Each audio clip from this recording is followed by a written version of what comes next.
പ്രിയപ്പെട്ടവരെ, എന്തൊക്കെയുണ്ട് വിശേഷം? എല്ലാവരും സുഖമായിട്ടിരിക്കുന്നോ? സറാസ് കിച്ചണിലേക്ക് ഞാൻ നിങ്ങളെ എല്ലാവരും സ്വാഗതം ചെയ്യുകയാണ്. ഞാൻ ഇന്ന് ഉണ്ടാക്കാൻ പോകുന്ന ബീഫിൻ്റെ ഒരു അച്ചാറാണ്. അതൊന്ന് കണ്ടു നോക്കാം നമുക്ക്.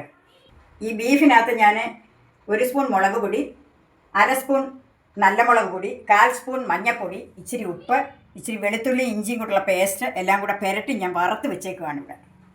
ഇനി അച്ചാറിടാനായിട്ട് ആവശ്യമായിട്ടുള്ള സാധനങ്ങൾ ഞാൻ എടുത്തു വെച്ചിട്ടുണ്ട്.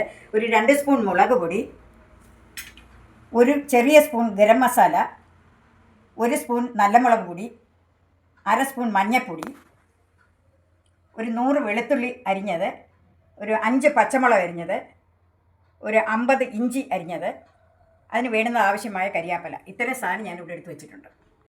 ഇതിന് ആവശ്യമായിട്ടുള്ള നല്ലെണ്ണ നമുക്ക് ഒഴിച്ചു കൊടുക്കാം. ഞാൻ ഇത് വറുത്തെടുത്തത് നല്ലെണ്ണയ്ക്കകത്താണ് കേട്ടോ. 1 സ്പൂൺ കടുക് ഇട്ട് കൊടുക്കാം. അത് പൊട്ടിയതിന് ശേഷം നമുക്ക് വെളുത്തുള്ളി ഇട്ട് കൊടുക്കാം.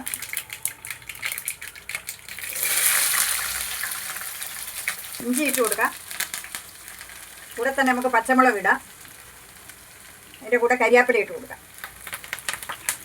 ഇത് നല്ലതുപോലെ മൂത്ത് കിലുക്കപ്പരുവാകുമ്പോൾ നമുക്ക് മുളക് പൊടിയൊക്കെ ബാക്കിയുള്ള സാധനങ്ങൾ ചേർക്കാം. 2 സ്പൂൺ മുളക് പൊടിയാണ് എടുത്തേക്കുന്നത്. ഈ സ്പൂൺ വലിയ സ്പൂണാണ്.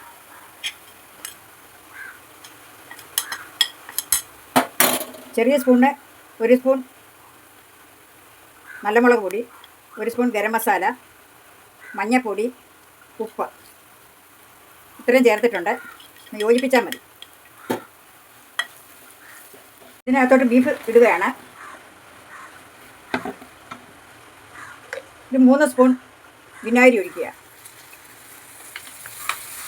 വീണ്ടും ഇതിനെ നല്ലപോലെ യോജിപ്പിക്കുക. നമ്മുടെ ബീഫ് അച്ചാർ ഇവിടെ റെഡി ആയിരിക്കുകയാണ്. എന്നാ മണമാണെന്നറിയാമോ? നിങ്ങളെല്ലാം ഇതുപോലെ ഉണ്ടാക്കി നോക്കണേ.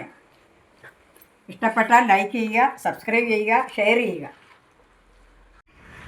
ആർക്കെങ്കിലും അച്ചാറുകളോ ചമ്മന്തിപ്പൊടിയോ വല്ലതും വേണമെന്നുണ്ടെങ്കിൽ ഞാൻ താഴെ നമ്പർ കൊടുത്തേക്കാം. നിങ്ങൾ എന്നെ കോൺടാക്റ്റ് ചെയ്യുക.